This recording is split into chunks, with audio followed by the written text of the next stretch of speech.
굿모닝, 안녕하세요. 아침 일찍 저희 유튜브 링크 세미나에 참석해 주셔서 감사합니다. 이번 미주 LA 중앙일보와 AGM 인스티튜트가 함께하는 여름방학 인턴십과 학자금 재정 보조 세미나인데요.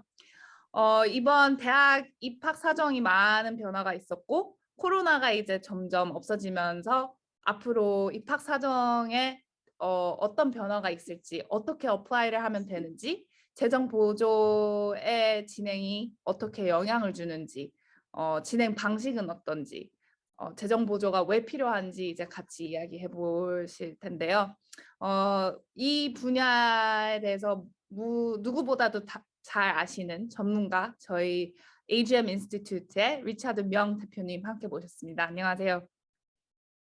안녕하세요. 예, 반갑습니다. 오랜만이네요. 네, 오랜만이네요. 마지막으로는 컬리지 페어에서 같이 함께 했었죠. 컬리지 페어가 해프닝한 후로 지금 입학 사정이 계속 변경되고 있고 뭔가 계속 바뀌고 있는데 제일 최근에 업데이트가 된 정보를 같이 함께 공유하시려고 리차드 명님께서 같이 함께 하셨습니다. 네, 그럼 네네. 학자금 재정 보조가 뭔지, 어떻게 어플라이 할 수 있는지, 왜 필요한지, need based aid랑 merit based aid의 차이점이 무엇인지, 부모님이 볼 방법, 학생들이 직접 어플라이 해야 되는 그런 팩터들 좀 간단히 해주셨으면 좋겠습니다. 예, 기본적으로 여기에 지금 이제 시청하시고 계시는 그 시청자들은 분명히 이제 자녀분들이 있으시고 또 자녀가 대학을 재학하고 있거나 아니면 준비를 하는 과정에서 대학 학비로 인해서 받는 그 많은 총 비용 부담이 있지 않겠습니까? 그걸 어떻게 우리가 슬기롭게 정말 가정 형편에 알맞게 재정 구조를 받으면서 또 때로는 자녀가 두 명이 대학을 진학을 할 때 어떻게 한 명 비용도 우리가 그 사전 설계와 준비를 통해서 갈 수 있는지, 그리고 일반적으로는 또 입학 사정, 이제 재정 구조가 입학 사정에 영향을 줄 수 있다고 잘못 알고 계시는 분들이 많아요. 네, 그래서 이제 그런 고정관념이 얼마나 잘못된 것인지, 그리고 오히려 재정 구조를 입학 사정의 역으로 이용하는 방식, 그리고 사전 설계는 왜 중요하냐면 재정 구조 신청이 이제 매년 10월 1일서부터 시작이 됩니다. 그러니까 가을 학기 들어가면서, 그렇기 때문에 그 전에 사전 준비가 없으면 입학 사정뿐만이 아니라 재정 보조에서도 잘못하면 큰 낭패를 볼 수가 있어요. 우리가 아무리 인터넷을 통해서 알고 있는 지식들, 그러니까 아는 것과 행하는 건 다르거든요. I know와 I do가 다른 거예요. 그렇기 때문에 기본적으로 우리가 오늘 좀 시간이 얼마 소요될지는 모르겠는데 되도록이면 제가 좀 함축적으로 좀 하겠습니다. 슬라이드 좀 빨리 넘어갈 거예요. 참조되는 거를. 그래서 한번 또 중간에 이제 PD님이 궁금하신 점 있으면 제가 말할 때 이렇게 끊으셔도 괜찮습니다. 언제든지 저한테 물어보시고 질문도 해주시고 하면서 하여튼 이번 시간이 굉장히 유익하게 우리가 한번 나가보도록 하죠. 그렇다면 이제 간단하게 제가 스크린을 좀 쉐어를 하겠습니다. 지금 이제 스크린이 보이시나요? 네, 잘 네. 보입니다. 오케이. 그러면 지금 칼리지 파이낸셜 에이드가 무엇인가? 그리고 왜 필요한가? 우리가 늘 묻지만 뭐니 해도 머니입니다. 그죠? 그렇기 때문에 기본적으로 이 칼리지 파이낸셜 에이드에 관련된 여러 가지 질문들이 있을 수 있어요. 이렇게. 네. 근데 이게 질문이 순서대로 제가 하겠다는 내용이 아니고, 우리가 여기 보면 첫째는 칼리지 파이낸셜 에이드라는 거는 accumulation method가 아니다. 그러니까 저축하는 방식이 아니라는 거예요. 오히려 저축을 하면 대학에서 그 돈을 먼저 써라 함으로써 재정 구조가 그만큼 줄어듭니다. 우리가 잘 알아야 돼요. 네, 그리고 이거는 equal opportunity다. 그러니까 재정 보조의 신청 유무나 누가 재정 보조가 많이 필요하다는 그런 내용으로 인해서 차별을 못 받게 돼 있어요. 입학 사정에 대해서. 그리고 우리가 재정 보조가 어드미션에 영향을 주느냐? 물론 주지 않죠. 그거는요. 니드 베이스이기 때문에 그 안에 기본적으로 연방 보조금이라든가 주정부 보조가 있기 때문에 그런 것으로 인해서 이 차별을 못하게 되는 겁니다. 그리고 파이낸셜 에이드 포뮬라를 반드시 알아야 되는 거고, 또 각각 그 대학마다 지원하는 재정보조에 대한 그 그리드라든가 그리고 어워드 에버리지라든가 이런 거는 당연히 알아야 되겠죠. 그리고 어떻게 하면 재정보조를 맥시마이즈 해야 되고 하는 그런 상황들입니다. 그래서 이걸 중점적으로 우리가 하는데 실질적으로 지금 이 시간에 우선적으로 먼저 제가 이렇게 옐로우 마크 한 거를 가지고 먼저 논하도록 하겠습니다. 그러니까 어큐뮬레이션 재정보조는 저축하는 방식이 아니다.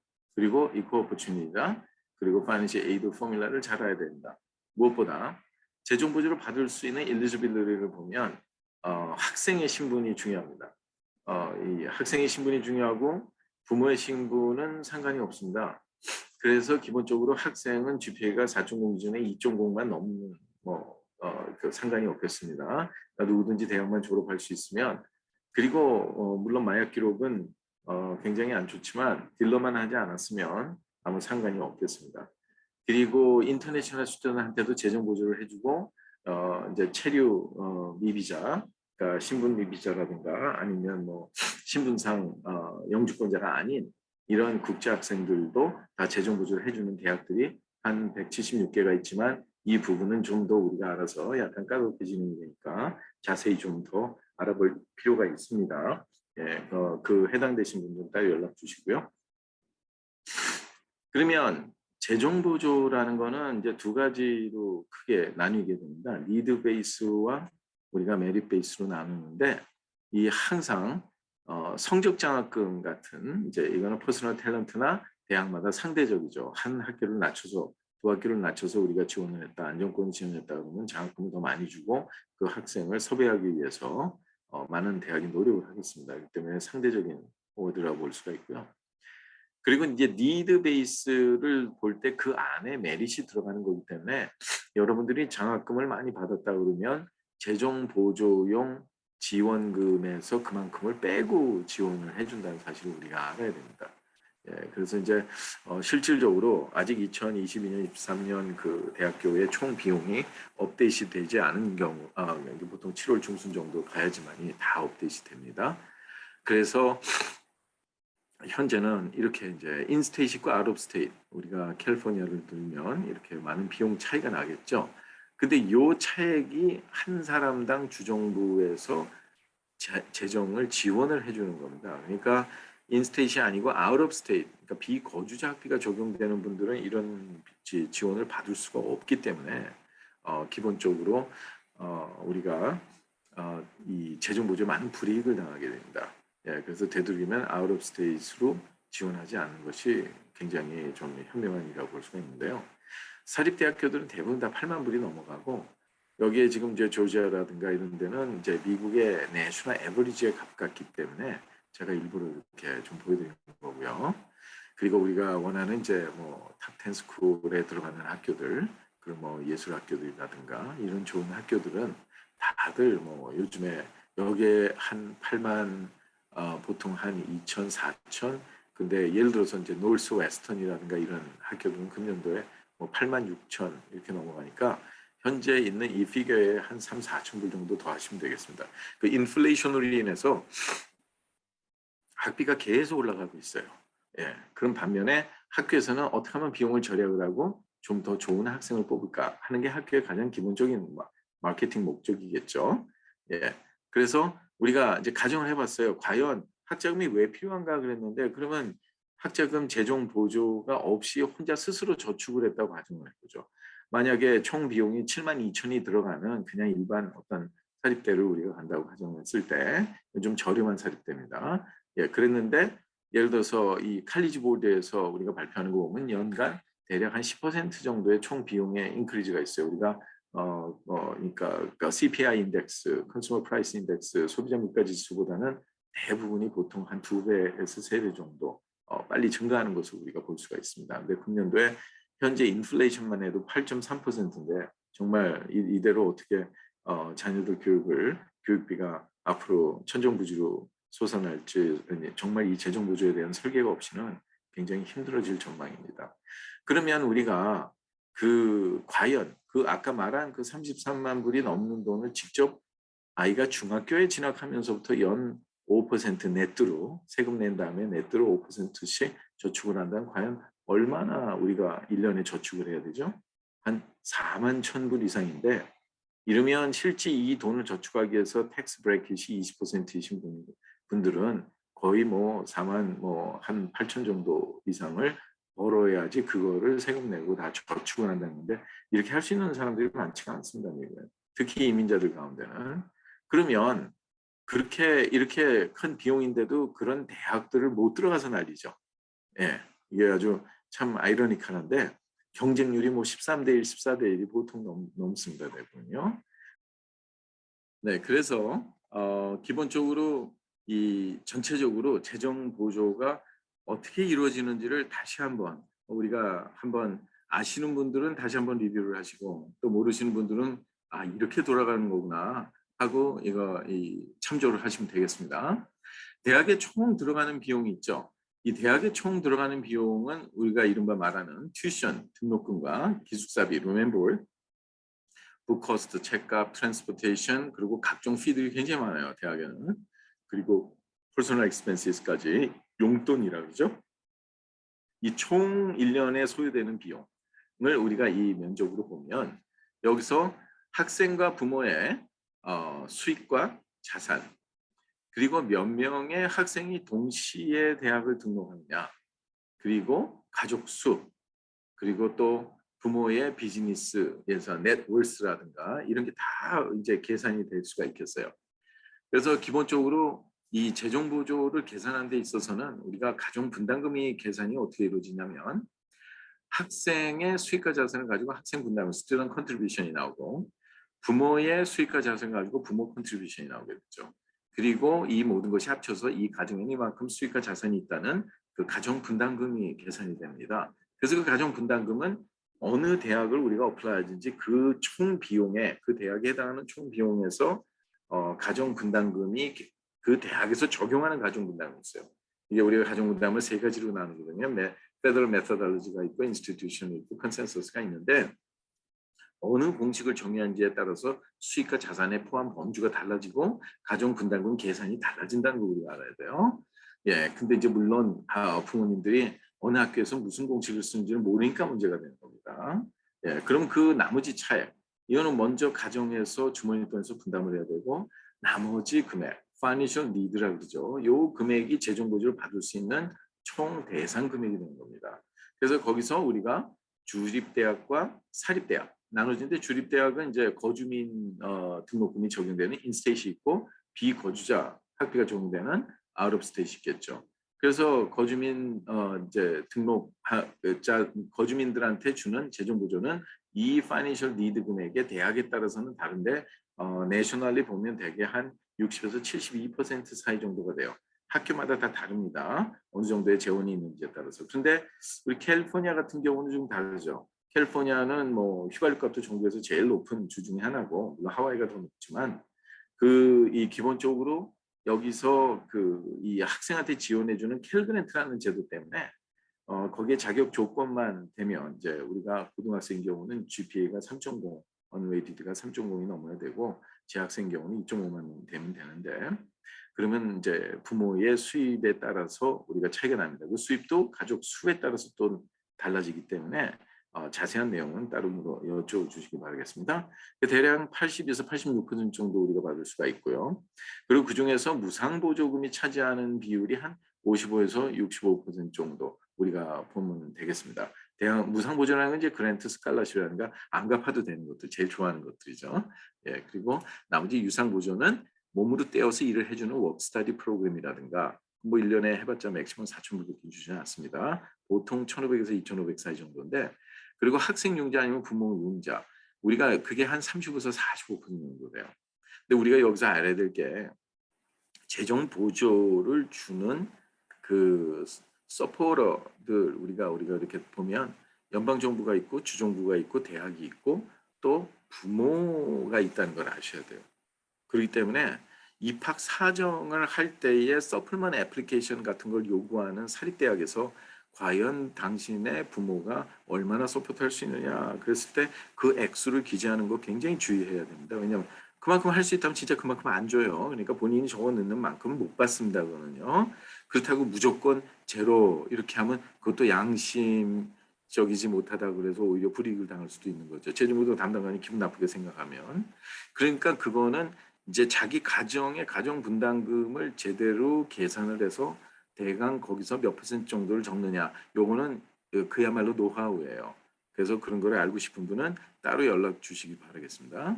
그리고 하고 이제 아웃 오브 스테이트는 이게 이제 관건이 돼요. 일반적으로는 보통 아까 말씀드렸지만 비거주자가 그 주정부에서 지원을 받을 수 없기 때문에 대략 등록금 정도가 한 3만 달러 정도가 높다고 말씀드렸잖아요. 그런데 문제는 그 지원받지 못하는 부분은 재정보조의 대상 금액에 들지 않습니다. 그렇기 때문에 총 비용 자체는 비거주자들한테는 거의 사립대에 가깝지만 실질적으로 재정보조 대상 금액이라는 거는 거주민에 적용되는 비용 정도를 봤을 때 가정부담 뺀 나머지 차액에 대해서 퍼센테이지 받는 거니까 사실은 많이 받아야 50% 미만이지만 그것도 순수한 장학금을 포함을 해서 이제 재정 보조의 내용보다는 별도의 장학금 포함이 돼갖고 이제 지원받는 경우를 둘 수가 있고요. 캘리포니아 같은 경우에는 2년 전서부터 아예 비거주자 학비가 적용되는 학생들한테는 학교 자체 내에 그랜트라든가 재정 보조를 주지 않는다는 게 아주 못을 박아놨습니다. 그렇기 때문에 실질적으로 이 대학을 선정하는 과정에서 굉장히 중요하고 그렇기 때문에 오늘 세미나가 이 교육 세미나가 굉장히 중요한 이유가 이걸 모른 상태에서 이 12학년으로 만약 올라가서 9월달, 10월달에 애플리케이션을 쓴다면 이 대학 선택에서 자칫 잘못하면 합격을 해도 등록해주지 못하는 사태가 많이 일어납니다. 근데 또 운이 안 좋으면 하필이면 그 비거주자 학교만 붙고 다 떨어졌어요. 이런 경우에는 굉장히 재정 부담이 클 수밖에 없고 결과적으로는 많은 대다수의 학생들이 2학년 때, 3학년 때 트랜스퍼하는 경우가 있습니다. 이따가 아까 말씀드리겠지만 3학년 때보다 2학년 때 트랜스퍼하는 게 훨씬 더 확률이 높습니다. 예, 그리고 그 학교가 학생들이 2학년 올라가면서 등록해주지 않는 그 퍼센테이지 레이시 5에서 8% 정도가 보통 등록 안 해주기 때문에 지원자가 별로 없어서 그때 우리가 트랜스퍼하는 방법으로 해갖고 재정 보조를 이용을 해서 입학 사정을 훨씬 더 루크러티브하게 우리가 만들 수 있는 겁니다. 그럼 이 총 비용이 사립대학은 굉장히 높죠. 예를 들어서 우리가 노스웨스턴 같은 데는 거의 8만 6천 달러가 넘어가는데 금년에. 그렇지만 가정 분담금 계산 방식이 그쪽에서 쓰는 거로 했을 때 빼고 나머지 차익에 대해서 현재 거의 200% 가까이 주고 있거든요.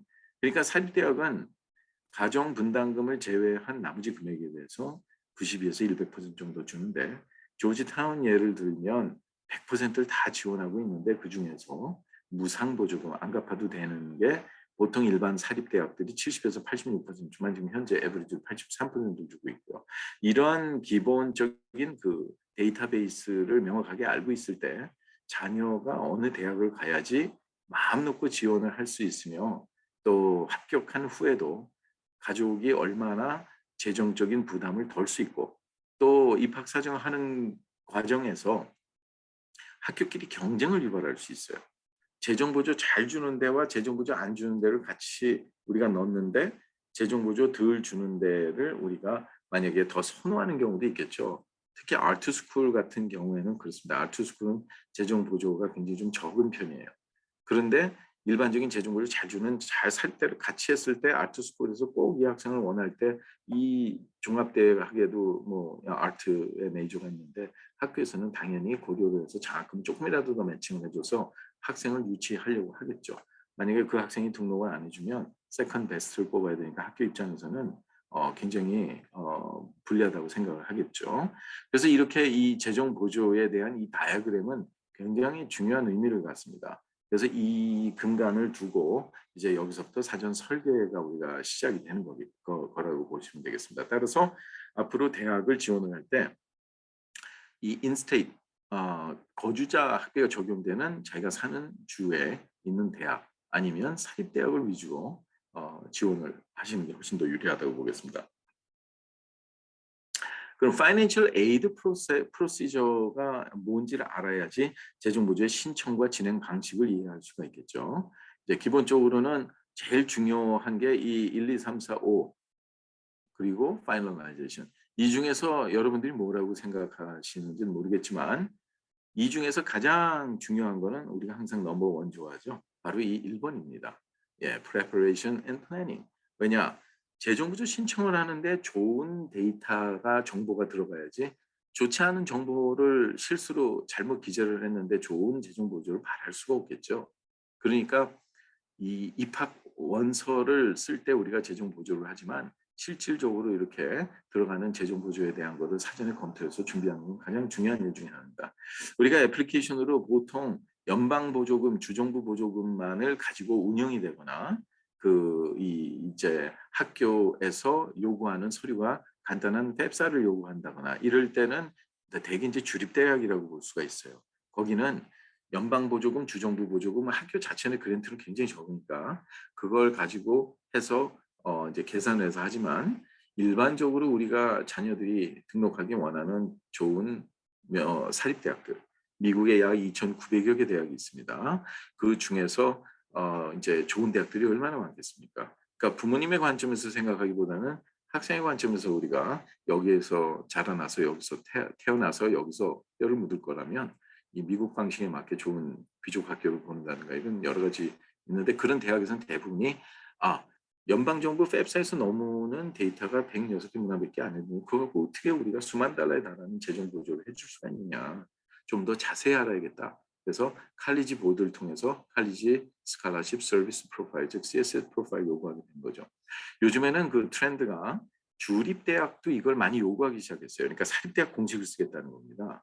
그러니까 그런 학교들 중에는 우리가 조지아텍이라든가 아니면 뭐 유니버시티 오브 버지니아 아니면 칼리지 오브 메리라든가 이런 대학들을 우리가 들 수가 있고요. 무엇보다 제출 신청을 한 다음에 이제 검증 자격이 있어요.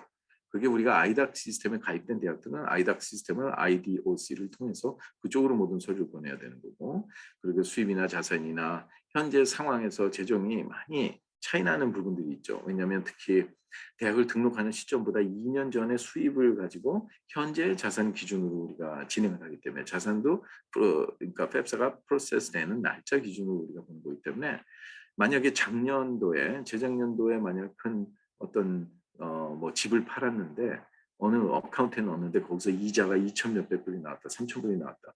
근데 지금 그 돈이 없는 거예요. 왜냐하면 집을 이사했으니까.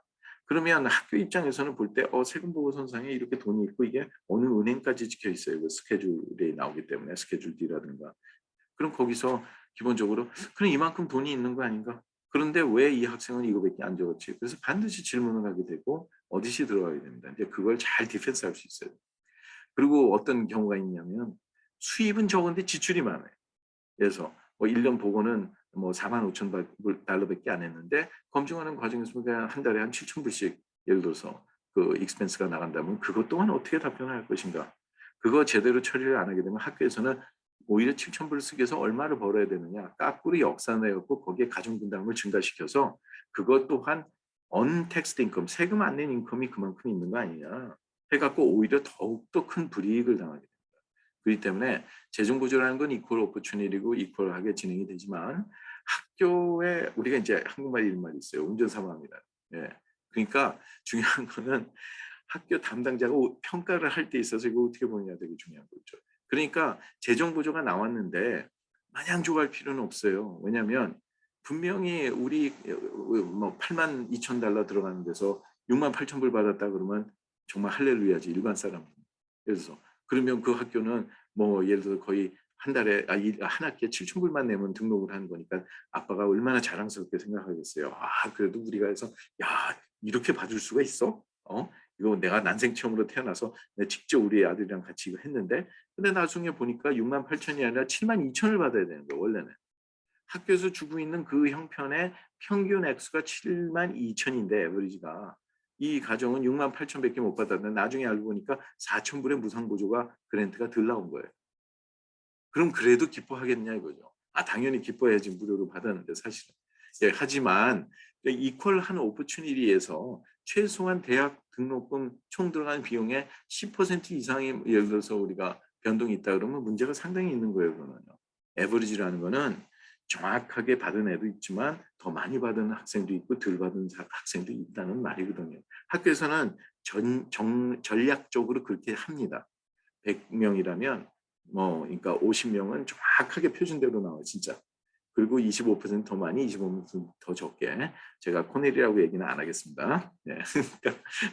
그러면 그다음에 이제 어필링 프로세스 중요하죠. 내가 어필이라는 거는 뭐냐면 모든 기준이 equal opportunity의 기준이 돼야 돼요. 내가 왜 차별을 받아야 되느냐. 형평성에 근거해야 되는데 그런 형평성에 근거하는 아무리 내가 어필을 해도 A라는 B라는 C라는 학생이 같이 동일한 학교에 어필을 해도 나온 답변을 겹쳐서 보면 이름, 주소, 날짜, 주소만 틀리고 토시 하나 안 틀리고 답변이 똑같은 경우가 많아요. 하도 많으니까 아예 거절례를 미리 준비하고 있는 겁니다. 이 때문에 어필 프로세스는 전략적으로 1단계, 2단계, 3단계, 4단계 이렇게 준비를 하고 나가야 돼요. 그 나머지 이제 우리가 마무리하는 과정에서 이제 마스터 프리미서리 노트라든가 그 이제 프리 레지스트레이션 하는 과정에서 그 전에 합격한 학교끼리 네고시에이션 한다든가 아니면 나중에 학생 융자를 받았다 그러면 거기에 이자가 없는 융자가 거의 대부분이기 때문에 안 받으면 손해요, 그거는요. 예, 그거는 어떤 기준에 가치냐면 이자가 없는데 그 어차피 졸업한 다음에 6개월 후서부터 비리 나오지만 졸업한 다음에 바로 갚아버려도 되지만 인플레이션 때문에 빚의 가치가 떨어지거든요. 그러니까 설사 이자가 있어서 디퍼가 된다 그래도 인플레이션이 그 이자보다 높기 때문에 그거를 갖다가 계속해서 메인테인 해 나가는 것도 우리가 재정에 대한 지혜라고 우리가 볼 수가 있고요. 학생들이 그런 융자금이 있으면 더욱더 열심히 해서 빨리 졸업하려고 그럴 거 아니겠어요. 그렇죠? 예, 그러니까 그런 부분도 우리가 전략적으로 생각해야 돼요. 그래서 마지막 파이널라이제이션을 우리가 8월 달에 할 때까지 정말 그 이 긴장의 고비를 늦출 수가 없다는 겁니다. 그래서 결국은 나중에 대학을 합격한 대학 중에서 설정을 할 때 아이가 원하는 대학을 설정하기보다는 거의 대부분이 보면 재정 보조로 인해서 가정의 비용 부담이 적은 학교를 선택하기 하는 경우가 굉장히 많기 때문에 자녀의 미래가 왔다 갔다 하는 거예요. 그래서 부모들은 정말 이 부분에 정신 똑바로 차려야 돼요. 아이는 A라는 학교를 가기를 원하는데 재정 보조가 본인들이 실수를 해갖고 잘 못 나왔어요. 근데 B라는 학교는 그 학교보다 한두 단계 낮은 안정권에 있는 학교인데 장학금 많이 주겠다고 나오니까 부모님들이 야 요즘에는 이런 대학도 굉장히 좋단다. 나중에 졸업한 다음에 취직이 안 되는 경우도 굉장히 많습니다. 예, 한 예를 들면 유니버시티 메릴랜드 같은 경우는 굉장히 좋은 학교인데 그 DC 지역에 있죠. 근데 거기는 졸업한 다음에 한 1년 동안 잡을 갖지 못한 학생들이 거의 60% 정도에 해당해요. 그래서 한 가지 이제 그 DC 지역에 있는 마을에 가면 캐셔 찍는 학생들이 다 대학생들이에요. 예. 그래서 결국 그러다가 대학원으로 진출을 한다든가 뭐 이런 학생도 많이 있죠. 근데 그거는 처음부터 전략적으로 우리가 설계가 잘못된 거라고 느꼈어요. 그래서 제일 중요한 게 여러분들이 항상 제가 강조하는 게 있어요. 뭐냐면 재정 보조건 입학사정이건 애플리케이션이 텍스트북이다. 근데 그 애플리케이션을 신중하게 생각하지 못해요. 이게 페이퍼 버전이거든요. 펩사가 2021년에서 22년, 23년 또 있습니다. 색깔이 그건 약간 보라색인데 이렇게 그 스테이트 데드라인은 항상 오른쪽에 나오고 있습니다. 그래갖고 이 색깔들이 계속 바뀐다는 거. 그리고 CSS 프로파일은 칼리지 스칼러십 서비스 프로파일은 바로 우리가 칼리지 모드에 들어가면 이렇게 나와 있는데 이런 내용들을 아직도 검토를 못 하셨다. 그러면 오늘이라도 당장 들어가셔서 기본적인 내용을 한번 점검을 해보시는 게 중요할 것 같아요. 그 안에 들어가는 모든 내용들은 재정 보조금을 계산하는 데 필요한 가정 분담금을 증가시키는 데 계산하겠다는 말이거든요. 예. 여기에는 우리가 정말 대부분 지원하는 사립대라든가 주립대 중에서도 몇 개 학교들이 다 가입이 돼 있어요. 그래서 굉장히 중요하고 재정 부조의 타임라인을 우리가 보면 우리가 오바마 대통령 시대서부터 뭐가 나왔냐면 10월 1일서부터 이제 2년 전에 프라이어 이어에 우리가 재정 구조 그 데이터를 가지고 우리가 진행을 하게 되죠. 그리고 세금 보고는 우리가 이제 1월서부터 우리가 시작이 돼서 보통 이제 인컴 텍스 파일링이 4월 15일까지인데 절대로 재학생의 경우는 절대로 그러니까 세금 보고를 이렇게 딜레이 시키시거나 스킵하거나 이러면 안 돼요. 그리고 만약에 제 2년 전이니까 만약에 내년에 이제 금년에 12학년인 학생은 작년 세금 보고로 우리가 신청이 들어가겠죠, 올가을에. 근데 그럴 때 만약에 금년도에 인컴이 굉장히 줄어들었다면 내년도에 가서 금년 거를 빨리 파일링을 해야 돼요. 그리고 그거 갖고 학교에서 네고시에이션을 할 수 있도록 우리가 이 어필을 진행을 해야 되고요. 그래서 FEPS라든가 CS에서 동시에 진행이 되고 이제 학교에서 재정 보조가 얼리 애플리케이션에서 합격한 학생들은 한 2월 중순서부터 나오기 시작하는데 그때서부터 우리가 기본적으로 어필이 시작이 돼서 파이널라이즈가 된다는 거를 우리가 보여드렸어요. 그래서 부모님이 해야 될 일들은 뭐냐면 현재 자녀가 원하는 대학들을 이렇게 설치를 해서 그 대학의 졸업률도 봐야죠. 졸업률이 낮은데 그럼 이유가 있을 거 아닙니까? 학교에 예를 들어서 학업 교육열이 낮다거나 졸업률이 높을수록 좋은 학교겠죠, 당연히. 총 들어간 비용이 얼마인가, 가정 분담금이 얼마인가, 이걸 뺀 차익이 얼마인가, 거기서 이 학교는 몇 %의 재정 보조를 해주고 있냐. 이게 참 재미있는 게 작년까지는 칼리지 보드의 데이터를 많이 참조할 수 있는 방법으로 이해하기 쉽게 많이 나는데 금년서부터 칼리지보다 싹 바뀌었어요, 데이터 보여주는 게. 그래서 일반인들은 이러한 데이터를 쉽게 구할 수가 없어요. 그게 문제예요. 예. 근데 뭐 다행히 뭐 저희 같은 뭐 전문 기관들이야 다 뭐 알고 있지만 에버리지로. 그래서 실제 내가 재정 보조 받은 게 얼마나 잘 받은 건지 어떻게 잘 받을 수 있는지를 먼저 평가하기가 굉장히 난해하다는 게 좀 디스어드밴티지하고요. 근데 뭐 기본적으로 연락하시면 저희가 좀 알려드릴 수 있어요. 그러면 그걸 실질적으로 받는 재정 보조금이 이렇게 되는데 이 학교가 현재 무상 보조 그러니까 그랜트나 스칼라십 주는 퍼센테이지가 몇 % 정도인가 이 받은 금액에서 나머지는 유상 보조가 얼마인가. 그래서 그걸 실질적으로 해보면 여기서 유니버스 피츠버그 같은 경우에는 뭐 3만 5천 정도 들어간다고 하지만 주머니 돈에서는 같은 가정인데 동일한 가정인데 1만 6천 달러가 있어야지 제약을 할 수 있지만 우리가 실질적으로 뭐 라페 칼리지니 뭐 이런 데는 기본적으로 재정 보조만 해도 100%를 지원해 주죠. 재정 보조 대상 금액에. 하고 또 85%가 무상 보조금이니까 결국은 주머니 돈에서는 거의 뭐 6천 불 미만밖에 나갈 수가 없는 거예요. 그러면 훨씬 더 좋은 결과를 많이 내거든요. 우리가 이 라페 칼리지 같은 경우에는 벌써 이 1826년인가 설립이 됐는데 그럼 벌써 엄청난 거죠. 거의 200년 되는. 이건 완전 콜로니얼 시대 귀족 학교라고 볼 수가 있는데 여기 졸업한 졸업생들이 6개월 안에 98%가 취직이 됩니다. 이게 필라델피아 인근에 있는데 뭐 디킨슨 칼리 같은 경우는 이것도 귀족 학교죠. 이 독립 헌장에 사인한 디킨슨 박사가 세운 대학이니까 굉장히 적게 뽑아요 아주. 근데 프라이드가 강해요. 거기 가면 유니폼 입고 다녀요. 네. 네.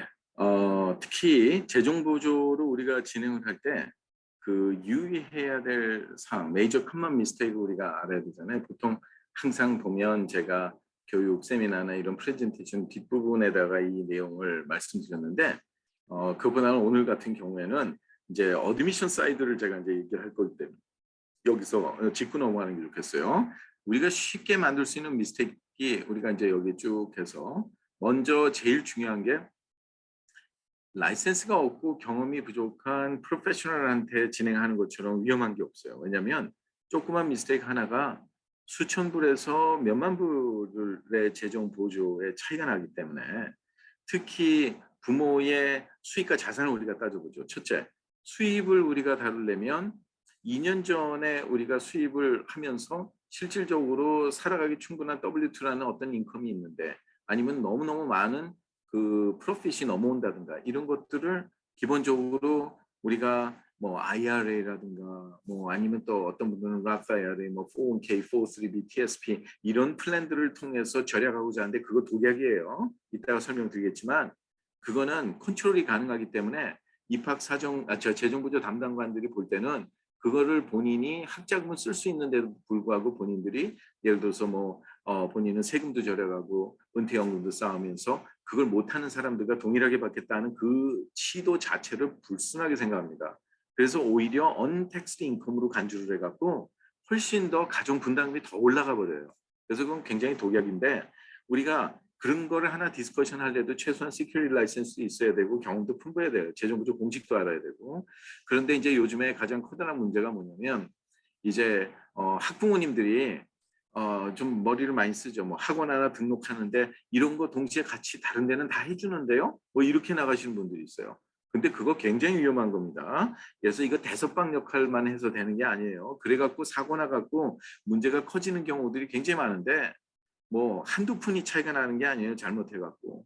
그래서 항상 문제 때문에 찾아오시는 분들이 많아서 제가 이거를 알려드린 이유는 제발 그런 일이 좀 없었으면 좋겠어요.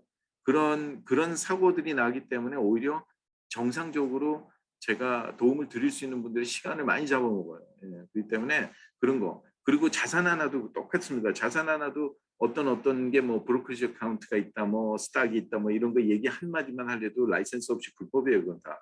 그러니까 제일 위험한 게 바로 이런 경험과 라이센스가 없는 상태에서 단순하게 신청서 제출의 의미를 둔다. 그러면 이미 망했다고 보시면 돼요. 그건 실패의 근본적인 원인이 되는 부분이에요. 예, 그래서 제가 강조하지 않을 수밖에 없어요. 이게 아주 요즘에 이런 게 만연하기 때문에 잘못된 건 개몽을 해야 됩니다. 그러고 우리 아이가 다 알아서 해요. 지금 재정보조 신청을 할 때 아이가 아무리 영어를 잘한다고 그래서 영어 잘하면 비즈니스 잘한다는 거나 마찬가지인데 맨날 강조하는 거지만 영어 잘한다고 비즈니스 잘하면 왜 다운타운에 홈리스가 있어요. 꿈도 영어로 꾸는데. 예, 그러니까 기본적으로 자녀들이 영어만 해서 이해할 수 있다고 그래서 부모한테 아빠 우리 집 얼마야? 그러면 가격을 묻는 것 자체가 집에 있는 에쿼리, 순자산 부분을 예를 들어서 우리가 그 부모의 자산으로 계산하겠다는 건데 학교에서는 그렇게 물을 경우에 이걸 페어마켓 밸류를 쓸지 텍스 어세스먼트 밸류 쓸지 페더럴 하우징 인덱스 밸류 쓸지에 따라서도 수천에서 수만 달러가 차이가 날 수가 있는데 이런 거를 모르는 상태에서 무조건 진행한다는 것은 굉장히 어리석은 일 중에 하나라고 보겠습니다. 이런 터미널리지조차도 하나도 이해를 못하기 때문에 비즈니스의 밸류도 우리가 또 마켓 밸류도 있지만 그 망해서 금매하는 가격, 파이어 세일 밸류도 있을 거고요. 페더럴 인덱스 밸류도 있기 때문에 이런 거를 자세히 잘 알고 진행하는 것이 결국은 재정 보조를 극대화하는 길이라고 보겠어요. 그리고 애플리케이션을 제출해 주는데 포커스를 가지면 반드시 실패합니다. 이거는 거의 99% 실패한다고 보시면 돼요. 데드라인에만 다 됐다고 그 다음에 손 딱 털고 있으면 아주 뭐 고양이한테 이 생선을 맡긴 거나 마찬가지 효과가 나요. 그리고 재정 보조를 한번 애플리케이션이 제출이 되면 대학이 어련히 알아서 잘해주겠지 하는 그런 잘못된 고정관념은 반드시 탈피를 해야 돼요. 대학은요 어떻게 하면은 재정 보조를 덜 주면서 좋은 학생을 뽑는 게 기본적인 목적이죠. 한 학생당 3,000불만 절약해도 만약에 3,000명의 학생이라면 거의 뭐 900만 불이 절약이 되는데 왜 그거를 안 하겠습니까? 그죠? 그리고 인컴이 너무 높아서 안 된다. 이것도 잘못된 생각입니다. 왜냐하면 금년에도 연 27만 불을 버시는 분이 있는데 그분이 실질적으로 사전에 설계를 해서 WT 인컴으로 12만 불을 잡고 나머지 5만 불 익스펜스 공제를 하고 해서 나머지 13만 불은 그 회사 이 LLC 안에 코퍼레이트 플랜으로 해갖고 펜션 플랜을 만들어서 글로 합법적으로 넣기 때문에 그거는 괜찮아요. 근데 IRA라든가 Roth IRA, 401k, 403b, TSP라든가 이런 세브 IRA 뭐 이런 것들은 독약입니다. 그거는 본인들이 넣을 수도 있고 안 넣을 수 있는 결정권이 있기 때문에 학교에서는 그 돈이 있으면 학자금으로 쓰지 왜 본인은 세금도 절약하고 본인 은퇴연금 쌓으면서 그걸 하지 못하는 공제한 금액에 있는 사람들하고 똑같이 받는 거를 패널라이즈 시켜요. 아주 크게 패널라이즈 시킵니다. 그러니까 그걸 공제하기 전에 수입에 계산되는 가정분담금에다 넣는 금액의 3분의 1을 더 얹어주기 때문에 아주 이 가정분담금도 올라가고 그만큼 재정보조도 못 받기 때문에 더블 임팩이 감으로 그런 플래닝 같은 거를 얘기를 하고 여러 가지 하려면 단지 라이센스에 있어야 됩니다. 그래서 충분히 조절을 할 수가 있고요. 그리고 하물며 조절이 안 되는 분들은 아이의 프로파일을 우리가 올려서 그 아이가 실질적으로 이 학교에서 선호하는 학생으로 돼서 부모의 수입과 자산과 관계없이 자금을 많이 받을 수 있도록 우리가 전략적인 어프로치를 또 할 수가 있고요. 인컴이 너무 작아서 우리는 뭐 괜찮을 거야. 이거는 천만의 이 잘못된 발상입니다. 왜냐하면 어떤 분이 4만 불을 보고해서 굉장히 저소득을 보고하고 있는데 한 달에 지출로 나가는 게 6,500불이 나가다면 학교에서 절대 인정 안 하죠. 나중에 익스펜스 베리피케이션까지 다 하기 때문에. 그래서 이런 것도 반드시 대비를 하고 준비를 해야 됩니다. 예, 근데 무엇보다 중요한 거는 학부모님들이 잘못된 사고방식이니까 재정보조 신청을 하면 입학 사정에 불리하기 때문에 일단은 재정보조 필요 없다고 해. 그래서 제출한 다음에 합격이 되면 갑자기 뭐 상황 바뀌었다고 조정하자 이렇게 해갖고 애플리케이션 특히 서플먼트 애플리케이션에 이런 질문이 있는데 우린 재정보조 필요 없다 그러면 1년 진짜 안 줍니다. 예, 그 굉장히 커다란 임팩트가 봐요. 그래서 우리가 여기에 굉장히 조심을 해야 되겠다는 생각이죠. 그럼으로써 실질적으로 칼리지 파이낸셜 에이드는 아까 말씀드렸던 부분 중에서 우리가 이제 다시 한번 우리가 생각해야 되는 게 그러면 재정 보조가와 그 칼리지 파이낸셜 에이드와 어드미션의 상관관계가 어떻게 되냐. 그래서 제가 아주 간단하게 표를 하나 만들어 봤어요. 그러니까 여러분들을 위해서 그 영향을 주는 거는 어떤 관계로 영향을 주고 이 양쪽을 어떤 방식으로 take advantage 할 수 있느냐 하는 거. 이 굉장히 아주 간단하지만 중요한 내용입니다. 첫째, 재정 보조는 입학 사정에 영향을 주느냐? No, 아니죠. 그렇기 때문에 equal opportunity이기 때문에 하물며 FAFSA, Free Application for Federal Student Aid라든가 CSS 프로파일 제출했을 때 학교에서는 그 내용을 다운로드를 받아요. 스튜던트 에이드 리포트는. 그렇지만 처음부터 XXX 표시가 돼 있습니다. 그래서 참조를 못하게 돼 있어요. 합격을 하기로 결정을 했다 하고 완전히 어드미션 하게 되면 그때 재정보조 사무실로 넘어가면서 볼 수가 있어요. 근데 뭐는 볼 수 있냐면 대학교에 넣는 그 대학 코드를 볼 수가 있어요. 코드는 입학 사정하고 관계가 없는 거죠. 그러나 이걸 역으로 활용을 해야 돼요. 재정 보조를 잘 주는 대학끼리 비슷하게 배치를 만들어야 돼요. 그래서 서로 경쟁하게. 우리가 얘 선호하는데 여기 이 학교 코드를 보니까 얘가 여기 드는 것 같아. 근데 거기에는 우리보다 같은 상황에서는 뭐 5,000불 더 준다. 그러면 입학 사정에서 합격을 해서 넘어올 때 스페셜 코드로 얘는 꼭 등록해주면 좋겠다. 그러면 티어 A라 그러면 1차 사정에서 됐다 그러면 재정보조 담당관이 볼 때 학교 코드를 보고서는 장학금 한 푼이라도 더 매칭을 해서 주려고 하겠죠. 그래야지 잃어버리지 않으니까. 이런 전략적인 대학 선택 굉장히 중요하고요. 칼리지 어드미션은 입학 사정에 영향을 주느냐, 인플루언스, 그죠? 예, 줄 수가 있죠. 예, 그러니까 재정 보조예요. 왜냐, 학교에서 어드미션 상에서 볼 때, 야, 이런 프로파일, 정말 얘가 지대하게 역할을 할 수 있는 그런 좋은 리더십이 있고 또 리서치 스킬이 있다 여러 가지 하게 되면 당연히 재정 보조는 더 많이 줄 수가 있겠죠. 예, 그리고 우리가 어드밴티지를 볼 수가 있는데 이제 재정 보조를 역으로 이용해서 입학 사정에 활용할 수 있느냐? Yes. 그리고 칼리지 어드미션을 재정 보조에 활용할 수 있냐? Yes. 그래서 이게 쉽지만 이해하기가 좋은 그 다이어그램을 하나 만들었습니다. 그래서 우리가 키 팩터를 우리가 본다면 바로 제일 중요한 게 뭐냐면 입학 사정에서 적용되는 스튜던트 프로파일 빌딩이죠. 예, 항상 이제 어드미션 카운슬러들은 사정관들은 제출된 애플리케이션을 갖고 학생을 뽑기 마련입니다. 그래서 거기에 들어가는 어떤 프로파일 빌딩을 해야 되는 게 굉장히 중요하고요. 사전에 파이낸셜 에이드의 프레퍼레이션, 사전 설계 준비가 굉장히 중요하다는 말을 다시 한번 드린 겁니다. 그래서 이번에는 이제 그 정말 여러분들이 궁금해하시는 이제 대학 입학 사정이 어떻게 이루어지고 있는 거를 먼저 우선 보고 금년도에 또 어떻게 뭐가 바뀌었는지를 우리가 보는 그 시간을 갖겠는데요. 이거 굉장히 중요한 내용입니다. 그래서 많은 분들이 무조건 성적을 올려주려는 그런 그 잘못된 가치관을 갖고 있어요. 성적은 어느 정도 레인지는 들어가는 것이 중요하죠. 예, 그런데 기본적으로 우리가 한번 다시 찾아보면 이제 PD님께 한번 질문 드릴게요. 만약에 본인이 고등학교 때 네. 전교 1등을 했어요. 그죠? 점수도 좋아. 예를 들어서. 그래서 수석으로 졸업해. 그러면 본인은 어느 학교를 골라서 대부분 어플라이 하시겠어요? 그죠?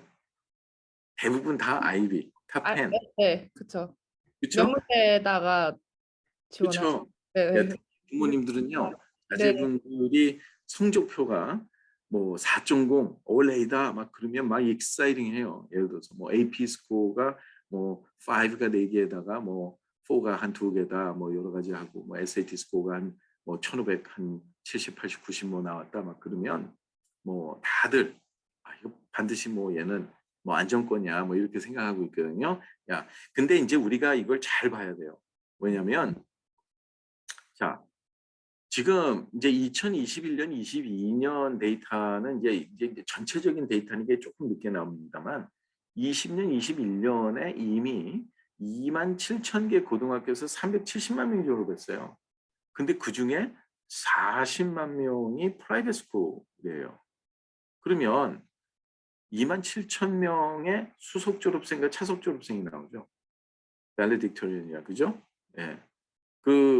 그리고 27,000명의 학생 회장, 편집국장이 나와요. 그리고 지금 현재 SAT 1530이 넘는 너무 점수가 좋은 학생이 너무 많아요. 그래서 요즘에 만나면 다들 뭐 10학년, 11학년 때 다 1500 이상 다 넘어요. 근데 많은 그런 학생들이 많다는 거죠. 그 밀레니얼 베이비 부머 제너레이션 때문에 그래요. 대개 3, 40%. 오늘은 제가 그동안의 입학 사정률의 트렌드가 변화가 된 거를 오늘은 슬라이드를 제가 안 보여드려요. 그런데 중앙일보 칼리지 페어 때 뭐 안 봐도 제가 반드시 뭐 할 것 같은데 또 어디 그 재정보조 쪽은 그때 제가 보여드리겠어요. 얼마나 이 지난 3년 동안 그 입학 사정의 결과가 사실 결론부터 말씀드리면 합격률이 거의 3, 40%가 낮아졌어요. 예, 예, 그러니까 뭐 우리가 그 분석하는 방법을 가르쳐 드릴 거예요. 대개 5만 5천 이상 넘어가요. 그런데 이제 문제가 있죠. 여기서 공통 분모만 빼도 못해도 18만 명이에요. 그 미국 국내만. 그런데 이 탑 10 스쿨에서 모든 전공을 합해서 몇 명을 뽑냐면 한 2만 2천 명밖에 안 뽑습니다. 예. 그 우리가 지금 굉장히 문제가 커요. 다들 뭐 넘버원 한다. 여기 보면 여기에 속한 학생들은 전부 다 자기가 최고라고 그러고 다들 탑 10 안에 들 거라고 생각을 하지만 여기서도 경쟁률이 이렇게 크다는 거죠. 뭐 5대 1, 6대 1 뭐 이렇게 되게. 그런데 이 학생들이 붙고 떨어지는 차이가 어디 있냐면 단 1% 차이로 붙고 떨어지는데 그게 바로 애플리케이션이에요. 맨날 근데 이 스크린 굉장히 중요한 겁니다. 그래서 제가 매번 이거는 강조하고 데이터만 좀 바꿔서 쓰는데 굉장히 중요한 거예요. 그러면 어드미션이 어떻게 이루어지냐? 성적을 올리고 학원을 가서 열심히 뭐 일하면서 뭐 개인 튜터도 주고 여러 가지 하지만 기본적으로 입학 사정이 어떻게 이루어지는지를 과학적으로 봐야 돼요. 그 과학적으로 본다는 건 뭐냐면 형평성의 원칙으로 표준화된 방식이 무엇이냐 하는 걸 알아야 되는 거예요. 그래서 그게 어드미션 프로세스를 우리가 보는 거예요. 제가 항상 요거는 이 화면은 자주 씁니다. 왜냐하면 매년 시간이 지나도 지금 9학년 올라오는 또 새로운 부모님들이 계시니까 이걸 미리 보신 분들은 그냥 리뷰라고 생각하시고 새 분들은 참조를 하시면 좋을 것 같아요. 이 어카데미 인덱스는 이제 학업 지수라 그래요. 다 성적이에요. GPA, 클래스 랭크, AP 스코어, SAT, ACT 스코어 이런 것들이에요. 그리고 엑스트라 커리큘러 액티비티는 특별 과외 활동. 근데 참 한국에서 이민 오신 분들이 갖는 고정 딜레마가 뭐냐면 우리 애가 성적이 이러니까 하는데 미국은 성적은 레인지 안에만 들어가는데요. 그거보다 평가하는 게 종합적인 평가를 한다는 거죠. 즉 엑스트라 커리큘러 액티비티를 요구하는 이유는 한쪽에 치우친 교육을 받은 게 아니라 전인적인 교육을 받았느냐. 그 굉장히 중요한 거예요. 전인적인 교육을 받아요. 그러니까 뭐 밴드도 넣고 오케스트라 넣고 뭐 이것저것 다 넣는데 엔지니어링 전공하는 애들이 뭐 밴드 오케스트라 무슨 상관이 있어요. 근데 왜 넣어요? 그거를 뭐 키클럽, 디베이트 이런 거를 뭐냐면 종합적인 거를 얘기하는 거죠. 그리고 퍼스널 퀄리피케이션. 퍼스널 퀄리피케이션은 뭐냐면 그렇게 어치먼한 그 커리큘러 중에서 어치먼한 데이터가 있느냐, 상을 받았느냐, 뭐냐. 근데 그게 본인이 전공하고자 하는 거에 어떤 영향을 미칠 수 있고 사회에 어떻게 기여할 수 있는데 한 것으로서 학생의 퍼스널 퀄리피케이션을 평가하는 거예요. 근데 이게 동등한 비율로 이루어지는데 대학에 따라서는 이걸 더 중요하게 생각하는 데도 굉장히 많습니다. 그래서 우리가 이거를 기본적으로 평가하는 기준을 좀 상대적으로 우리가 좀 보려면 이제 어드미션 입학 사정 요소가 있어요. 이거는 뭐 불변의 진리입니다. 그러니까 예를 들어서 애플리케이션 안에 있는 내용을 분석을 해보면 이 캐러거리 안에들 다 들어가요. 예를 들어서. 그러니까 이 캐러거리가 전부 다 애플리케이션이 있는데 지금 자제분이 대학 입시를 준비를 한다 그러면서 애플리케이션을 들어가 보지 않았다는 굉장히 커다란 문제가 되겠죠. 그래서 예를 들어서 이렇게 대학마다 very important하게 중요하게 생각하는 건 한 50%의 입학사정의 기준이 적용되고 important은 한 30~40%이 두 개가 다 동일하다면 고려를 해보겠다는 거로 해서 대학마다 동일하게 애플리케이션을 집어넣어도 평가하는 방법이 여기 노스웨스턴과 유니버시티 시카고는 전혀 완전히 반대예요. 강조해서 보는 게. 그러니까 애플리케이션을 그대로 베꼈다 그러면 둘 중에 하나 반드시 떨어진다고 우리가 볼 수가 있겠죠. 코넬 6편을 동시에 넣어도 동시에 합격한 사람, 학생이 적듯이 학교끼리 인포메이션 공유하는 적은 없습니다. 예, 서로 좋은 학생 가지를 하죠. 그런데 그 조그만 차이에 그게 합격과 불합격의 여부가 나타나니까 이런 부분은 굉장히 중요하게 자세히 봐야 돼요. 그래서 이 텍소노미가 중요한 거예요. 이 텍소노미라는 건 뭐냐면 모든 칼리지 애플리케이션 셀렉션 프로세스가 있는데 예를 들어서 우리가 작년에 UC 버클리에 11만 3천 명이 어플라이를 했는데 입학사정관이 30여 명 정도밖에 안 됩니다. 큰 대학이라도. 그런데 한 학생을 검토하는데 대학이 평균 요즘에 몇 분을 소요를 하냐면 평균 7분에서 8분 소요를 해요. 학생은 12년 가까이 준비를 했는데 7, 8분 안에 결정이 난다는 거예요. 그러면 첫째, 11만 3천 명이 UC 버클리 어플라이를 했는데 입학사정관이 그 7, 8분 내에 볼 수 있는 학생의 수는 해봤자 2만 5천 명 내외라는 거죠. 그러면 그 애플리케이션을 골라서 입학사정관의 트레이에 올려놓는 작업, 그렇게 선별하는 작업을 우리가 분류한다고 해서 텍소노미라는 거예요. 이건 일반적인 단어입니다. 영어 단어예요. 모든 분야의 텍소노미는 다 있어요. 근데 이거는 이제 애플리케이션 텍소노미죠. 그건 뭐냐? 형평성을 위해서 제출한 모든 정보를 점수로 바꿔준다는 거예요. 그래서 그 점수를 합산해서 넘어올 때 학교에서 더 중요하게 생각하는 부분에 오히려 120%, 150%의 팩터를 넣어줘서 웨이트 팩터라고 그러죠. 그래갖고 합산을 해서 잘라버리는 거예요. 그러니까 GPA는 많은 분들이 지금 학생 성적이 얼마예요? 그러면 unweighted를 많이 성적이 더 높게 보이니까. 근데 unweighted는 안 봐요. 그거는 AP를 많이 들으면 자동으로 올라가기 때문에 항상 우리가 unweighted가 아니라 weighted를 안 봅니다. unweighted로 계산을 해요. 그러니까 여러분들이 unweighted를 항상 기준으로 보세요. 그래서 4.0 기준에 우리가 뭐 3.7에서 3.83은 9점을 주고 뭐 여러 가지 하는 식으로 이런 식으로 되고 AP를 5개 이상 들었으면 무조건 7점이 맥시멈이에요. AP를 아주 많이 들어갖고 오히려 성적이 떨어지면 안 되는 것보다 못합니다.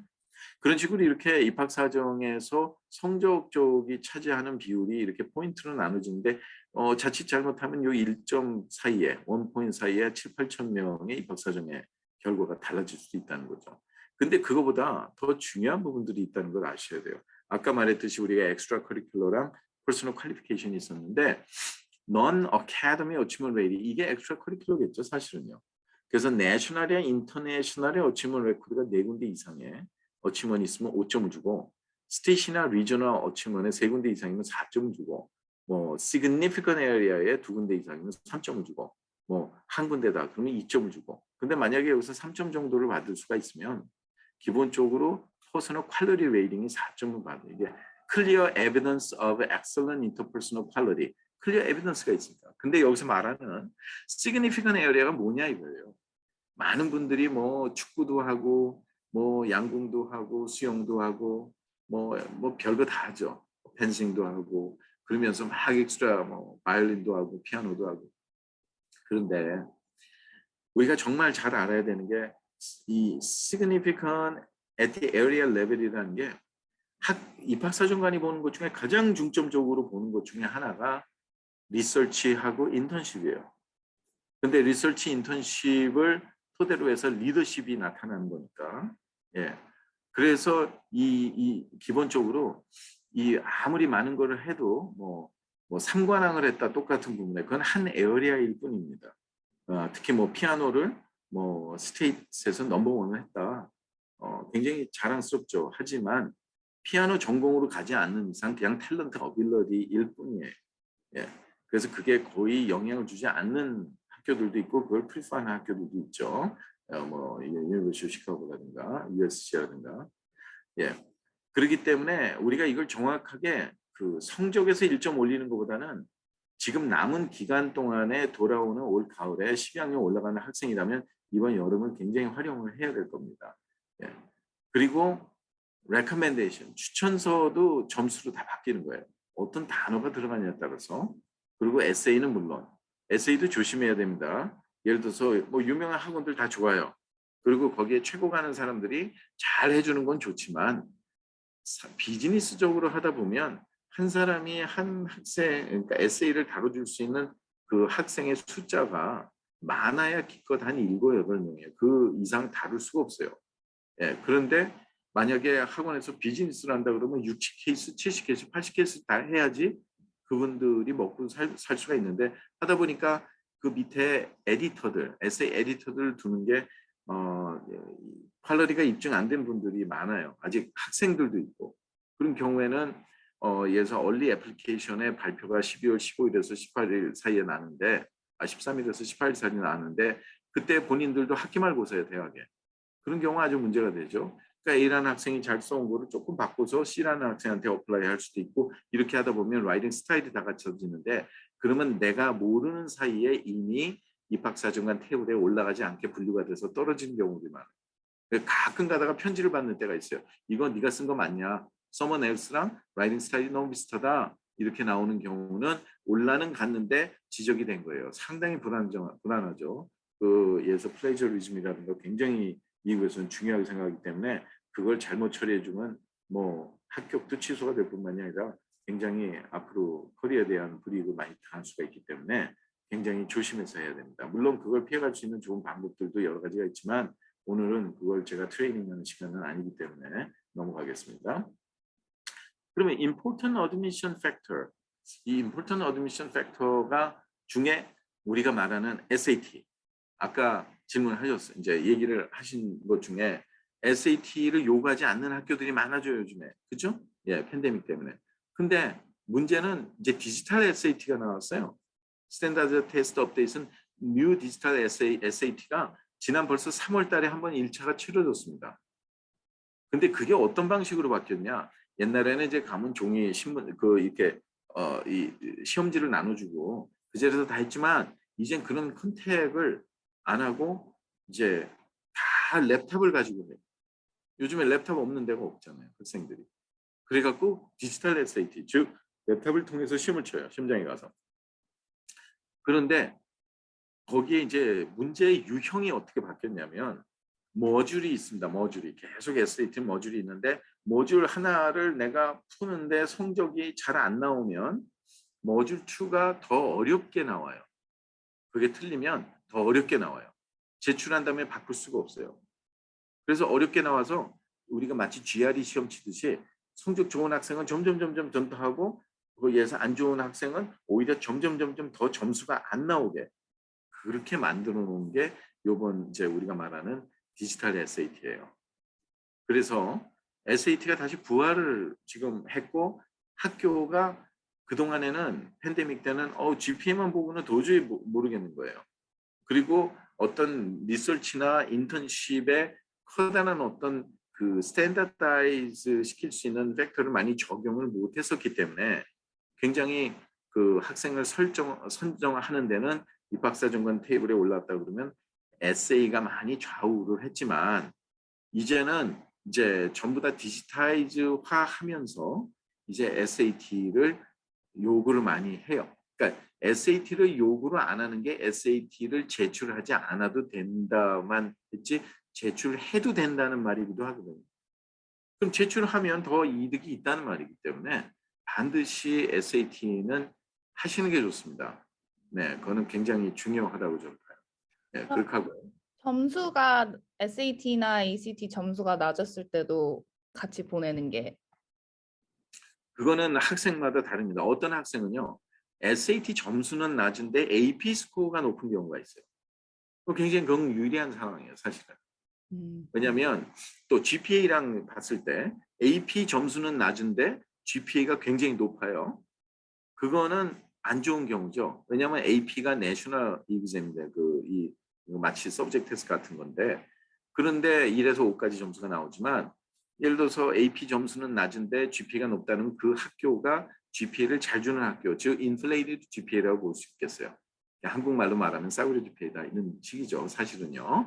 예, 그러니까 그거 되게 주의해야 돼요. 그래서 학생마다 GPA가 낮다 하지만 인턴십이라든가 리서치나 이런 데서 큰 상을 받거나 어치먼 레코드가 있을 때는 에세이에서 풀어나갈 수가 있어요. 예, 그리고 이 메이저를 선정하기보다는 오히려 선정하지 않고 에세이에서 나는 이런 분야에 관심 있는데 특히 어느 전공에 조금 관심 있다 이렇게만 짚어줘도 돼요. 근데 아주 굿세어라 금스나 어떤 분들은 아주 메이저를 꽉 정해서 넣으시는 분들이 있어요. 그분들은요 인생의 가장 커다란 결정이기 때문에 입학사정관도 이 학생이 왜 이 메이저를 했을까 그래갖고 하이스쿨에 있는 트랜스크립트 그 성적표를 유심히 봐요. 커리큘럼을. 근데 그 뭐 저널리즘을 하겠다 그러는데 매스 사이언스가 약해요. 그러면 이 학생은 반드시 떨어지는 건 제가 개런티해요. 예. 이렇게 편파된 교육을 그러니까 바이어스된 쪽의 그 레코드를 그렇게 선호하지는 않는다는 거죠. 그래서 특히 고등학교 교육에 있어서는. 예, 그렇기 때문에 그런 점을 우리가 주의해야 되고요. 예, 그리고 또 하나는 이제 조금 아까 얘기했던 바로 그 부분을 여기서 이제 강조하고 있는 거예요. 예, 그래서 그 SAT나 ACT 스코어가 차지하는 거는 첫째, 그 학교에서 우리는 어느 정도 수준에 있는 아이를 원한다, 지원자를 원한다 그러면 그 스쿨의 에버리지는 맞춰줘야 된다. 예, 그러니까 그래서 사실은 많이 점수를 높게 받을수록 좋은 겁니다. 예, 그거는 뭐 요구 안 한다고 안 해도 돼. 그거는요 그만큼 불이익이 있다는 거예요. 예, 왜냐하면 하는 애들이 있기 때문에. 에브리바디 안 내면 괜찮아. 근데 꼭 그걸 내는 학생들이 반드시 있거든요. 예, 그러면 안 내면 불이익이라는 거죠, 사실은요. 예. 그래서 우리가 이제 리더십과 리서치 어치먼이 우리가 쉽게 달성할 수 있는 부분이기도 해요. 쉽기도 하고 어렵기도 해요. 찾을 수 있으면 쉬운 거고 찾지 못하면 어려운 거죠. 그런데 이거를 제가 입증을 해드릴게요. 이거는 뭐냐? 금년도 조지아텍의 애플리케이션의 한 페이지예요. 근데 이 금년도 조지아텍 애플리케이션의 한 페이지인데 이 여기서 기본적으로 이 보면 이제 강조가 된 부분이 있어요. contribution to community라는 부분이에요. 근데 여기 보면 묻는 게 leadership, 그리고 self motivation, personal responsibility, 뭐 굉장히 중요하죠. entrepreneurism. 그러니까 이건 다 이제 커뮤니티에서 얼마나 역할을 했는지, 그리고 학교 자체 내에서 our advice for this portion of the application. 이거 뭐냐면 이 자기네들이 중점적으로 보겠다는 거예요. 여러분들이 이걸 보고 있으면 이거 사진 하나 찍어서 스크린샷 떠놓으시는 게 좋을 겁니다. 왜냐하면 여기 보면 do not overlook, 간과하지 말라. 그러니까 간과하지 말라. overlook, 한국말로 보면 소홀히 여기지 말라 이거예요. 리서치라든가 인턴십이라든가 family responsibility. 패밀리 리스폰시빌리티라는 거는 뭐 홀 어머니를 뭐 모시고 산다든가 굉장히 소녀 가장이라든가 뭐 여러 가지 이런 것들이죠. 그런 것들이 학교에서 보는 관점에서는 important contribution, 기여할 수 있는 important contribution이라는 거예요. 그렇기 때문에 리서치, 인턴십 이런 거를 절대 간과하지 말라. 근데 우리가 분명히 알아야 돼요. 애플리케이션을 들어가 봐야 돼. 애플리케이션 들어가 보면 거기에 기재하는 데서 뭐를 요구하고 있냐 했을 때 거기에 보면 리서치나 인턴십이 굉장히 중요하다는 걸 우리가 알 수가 있어요. 그래서 거기서 상이 없으면 끝이에요. 그냥 참가의 의미예요. 뭐 우리 애가 요번에 어느 병원에서 하는 뭐 브랜데이스 뭐 유니버시티 하는 무슨 뭐 메디컬 프로그램에 뭐 들어가서 거기서 인턴십을 여름에 하기로 했다. 근데 어치먼 레코드가 없잖아요. 상이 없잖아요. 크레딧 아워가 얼마나 주어지는지 모르겠지만 그 거기 뭐 한 250명씩 뽑고 여러 가지 하는 그런 프로그램, 서머 프로그램에 들어가는 것처럼 사실은 서머 프로그램이 나쁜 건 아닙니다. 뭐 9학년 때는 괜찮아요. 근데 10학년, 11학년 때 서머 프로그램 들어가고 거기서 상도 없고 크레딧 아워도 얻지 못하고 하는 거는 좀 비효율적이라고 하겠어요. 아무리 이름이 좋은 대학이라도 그거는 조금 비생산적이라고 보시면 되겠어요. 이제는 그래서 제가 조금 이따가 한번 애플리케이션 보여드릴게요. 그래서 여기서 강조하고 있는 부분이 뭐냐면 과연 지원자가 소셜리 임팩트풀하냐, 얼마나 영향을 미칠 수 있는 지도력이 있는 그 예를 들어 그런 포텐셜이 있는가, 그런 게 전부 다 리더십이라는 건 또 리서치를 통해서 만들어지는 거니까 예, 이게 굉장히 중요하다고 보겠죠. 그래서 이제 이 실제 커먼 애플리케이션이 있어요. 이제 하나 팁을 드리면 커먼 애플리케이션이 학생만 들어가는 게 아니에요. 제출은 못하지만 테스팅 사이트이 있습니다. 그래서 부모가 거기 들어가서 보셔야 돼요. 그러면 이게 실제 그 커먼 애플리케이션 스크린샷 한 거예요. 여기에 에듀케이션 섹션이 있거든요. 이 에듀케이션 섹션을 들어가면 밑에 그 밑에 부분에 가면 어널스가 있어요.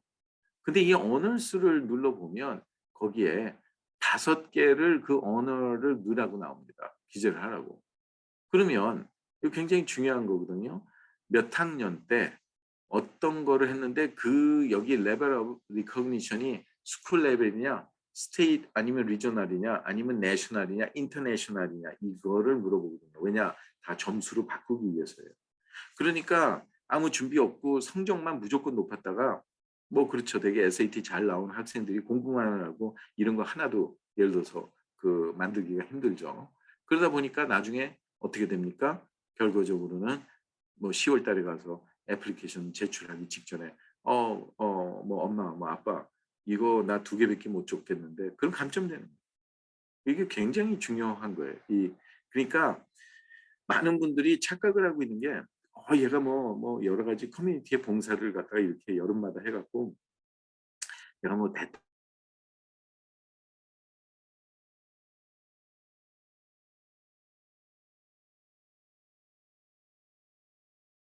대에서는 체크리스트예요. 너도 했니? 너도 했구나. 너는 안 했네? 그냥 이런 식으로 체크리스트밖에 되지는 않는다는 거예요. 누구나 하니까. 예. 그래서 뭐 옛날에 뭐 AMC라든가 뭐 이런 거 뭐 여러 가지 테스트하고 대단한 것처럼 보이는데 지금 다 체크리스트예요. 그런 거예요. 예를 들어서. 하도 학생들이 많아져서 베이비 부머 제너레이션이 이민 와갖고 한국, 일본, 인도, 중국 이런 데서 와서 그렇게 많아진 거죠. 예. 원장님 잠깐 스톱할게요. 제가 지금 와이파이를 바꿔야 돼서 지금 요 슬라이드에서 잠시 스탑하겠습니다. 잠시만요.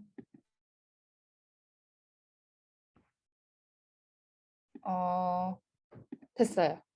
잠깐. He froze. 지금 끊겨서. 엄마야.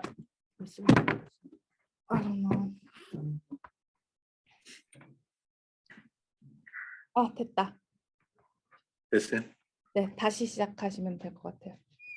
예, 그럼 여기서 그리고 이제 여기서부터 네, 거기서. 잠깐요.